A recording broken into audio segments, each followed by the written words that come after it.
Senhor professor, professora, meu amigo, minha amiga, o meu desejo é que a paz do nosso Senhor Jesus Cristo esteja em cada coração. Eu sou o presbítero Daniel Vitro, faço parte da equipe pedagógica do Capé de Franca e hoje eu estou atuando também como conselheiro tutelar aqui em nossa cidade.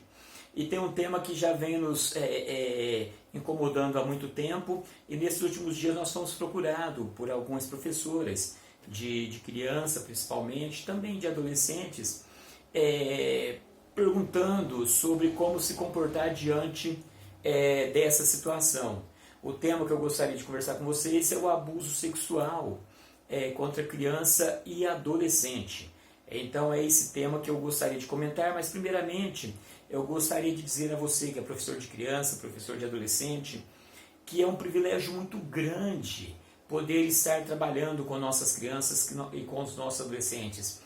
Não esteja nesse cargo simplesmente como se fosse uma obrigação, porque o pastor obrigou você a participar. Não, de forma alguma. Agradeça a Deus por esse privilégio de poder estar lapidando e trabalhando essas crianças. Tudo que você ensinar de bom ou de ruim vai ficar gravado e vai trazer muitas marcas na vida dessa criança, tanto de bom quanto de ruim. E diante de todo esse contexto, analisando esse privilégio, vem também uma grande responsabilidade, porque a própria lei, ela nos diz que todos os profissionais que trabalham com criança ou com adolescente, médicos, professores, todas as pessoas que estão envolvidas diretamente com criança ou adolescente têm a responsabilidade de, diante de alguma suspeita, de algum sinal, de estar denunciando. Mas eu gostaria primeiramente de comentar com você o que é um abuso sexual, quais os tipos, onde acontece. Primeiramente, existe o abuso que ele é intrafamiliar, é aquele abuso que acontece no seio da família, muitas vezes pai, padrasto, tio, avô, pessoas ali do seio da família que muitas das vezes comete esse ato. E é muito complicado, porque é difícil de se perceber e muitas das vezes isso fica escondido, isso fica abafado e traz consequências sérias para as crianças no futuro. Tem também o abuso ultrafamiliar, que é aquele abuso que acontece com pessoas próximas à família. São pessoas que são próximas ali da família, ali na sociedade, às vezes um vizinho, um amigo do pai, alguém ali próximo que também comete algum tipo de abuso contra a criança e o adolescente. E é muito interessante que poucas vezes a criança ela é abusada por pessoas que ela não conhece ou por pessoas de longe. É muito difícil acontecer isso, principalmente com a criança, entendeu? Porque normalmente acontece com pessoas bastante próximas ali. Então é importante que você, professor, esteja atento. Existe também o abuso que é a exploração sexual. Aí é quando a pessoa dá dinheiro para a criança para que possa abusar da criança. Isso na nossa cidade não é comum, mas existem estados do Brasil que isso é muito comum, até os próprios pais venderem as crianças para serem exploradas. Então isso é muito complicado. Então, como professor, é importante que você esteja atento à sua criança, ao seu adolescente. Porque quais são os sinais que a criança apresenta? Primeiramente, a criança ela reclama de dor na barriga, ela reclama de cólica, ela tem medo do escuro, ela se cala, talvez aquela criança falante, de repente ela não conversa mais, fica calada. Então, a criança ela sente-se culpada pelo que aconteceu e ela vai se comportar diferente dentro da sala de aula. Então, você como professor, porque a criança ela tem uma confiança muito grande na sua professora, na sua tia. Então, muitas das vezes, ela não consegue falar para a mãe, às vezes com medo, ou para outra pessoa, e muitas vezes ela consegue falar com uma tia. E é nesse momento que precisa de haver muita prudência, porque é uma situação muito séria e muito delicada. Eu costumo sempre, quando eu converso com algum adolescente ou com alguma mãe sobre esse tema, eu sempre procuro trazer a questão da responsabilidade, porque muitas pessoas já foram incriminadas injustamente. Muitas pessoas já foram incriminadas injustamente, enquanto que muitas pessoas que cometeram não chegaram a ser punidas também. Então é uma situação bastante complexa e que exige bastante cuidado.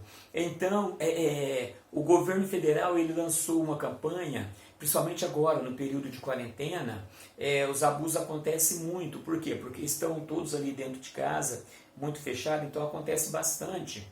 E o governo lançou essa campanha com o título Não Se Cale. Então, como que você, professora, você, professor, deve agir diante de uma suspeita de um abuso sexual? Vamos imaginar que o seu aluno ele tem uma confiança em você e falou algo para você. Como que você deve agir? Primeiro ponto, para nós que somos evangélicos, a Bíblia fala que aquele que sabe fazer o bem e não faz, ele está pecando. Então, existe o pecado por ação e o pecado por omissão. Se você deixa de denunciar, você está cometendo um pecado, porque você está deixando. Mas então você já vai, não, tem que ter calma. Primeiro ponto, existe o Disque 100. Se você ligar para o Disque 100, passar nome da criança, nome dos pais e endereço, o Disque 100 ele informa tanto a polícia como o conselho tutelar da cidade e vai ser feita uma investigação. Você não precisa dar nome, você faz essa denúncia de uma forma anônima. Existe um aplicativo, Proteja Brasil. Esse aplicativo você pode baixar no seu celular e pode fazer também de uma forma anônima. Você pode também estar entrando em contato com o conselho tutelar da cidade ou com a delegacia de polícia, ligando no 190 e fazendo a denúncia. Todas essas denúncias podem ser feitas anonimamente. Mas antes de tudo isso, você precisa analisar a situação, se realmente existe fundamento para aquilo que você ouviu, e a pessoa mais indicada para você procurar a princípio é o seu pastor. Converse com ele, troque uma ideia para tentar compreender. Agora, é muito interessante que o seu pastor ele haja também, que ele tenha esse conhecimento e perceba essa necessidade de se fazer a denúncia, porque se ele se omitir, ele também está cometendo erro. Então é interessante você conversar, ou se você tiver uma outra professora que você tenha confiança, o certo é não ficar esparramando. O certo é não falar para um, para outro, para outro, para outro. Não. Se a criança falou algo para você, ou você já faz essa denúncia anônima, dependendo da situação, ou se é algo aparentemente um pouco mais assim, que não pareça ser tão real, parece um pouco fantasioso, procura conversar com o seu pastor. Dependendo quem for a mãe, você pode também procurar de uma forma discreta, indireta, e estar conversando também, porque aqui é muito importante esse cuidado para você não punir quem é inocente, mas também o cuidado para você não deixar que essa criança sofra por toda a sua vida. Porque um fato, irmãos, que às vezes a gente não percebe, é que isso acontece muito dentro da igreja. E eu já ouvi professores e professoras que falaram de fatos que aconteceram, infelizmente procuraram seus pastores e não foi feito nada. Esses irmãos ficaram chateados, ficaram entristecidos, alguns já me procuraram falando sobre essa questão. Então é muito importante que seja feita a denúncia, que seja apurada a situação e que seja verificado. E por quê? Porque um fato, como eu já disse, é que isso acontece dentro da igreja. Acontece, infelizmente acontece. Há pouco tempo a irmã falou de uma adolescente que estava sendo assediada por um irmão da igreja. Então são situações que tem que ser verificada, tem que ser apurada, mas que precisa ser denunciada, porque se o caso for verídico, tem que ser punido. Precisa existir, precisa acontecer a punição. Porque um ponto muito importante, irmãos, de ser analisado, talvez você não saiba, mas de cada 4 mulheres no Brasil, pelo menos uma já foi molestada. E quem sabe você, professora que está do outro lado, passou por essa experiência na sua infância ou na sua adolescência. E isso traz consequências graves. Existem casamentos, eu já vi problemas em casamentos. Por quê? Porque a mulher, principalmente, porque acontece muito mais no caso da mulher, mas também no caso de homem, acontece muitos meninos são abusados, violentados, mas eu já vi casos de mulheres terem dificuldade no casamento por causa dessa situação. Então é muito importante que você denuncie, é importante que você procure informação. O Conselho Tutelar está à disposição para orientação. Dependendo da situação, você pode ligar no conselho e está perguntando, fala, uma criança me falou isso, qual deve ser o procedimento, de que forma que eu devo agir.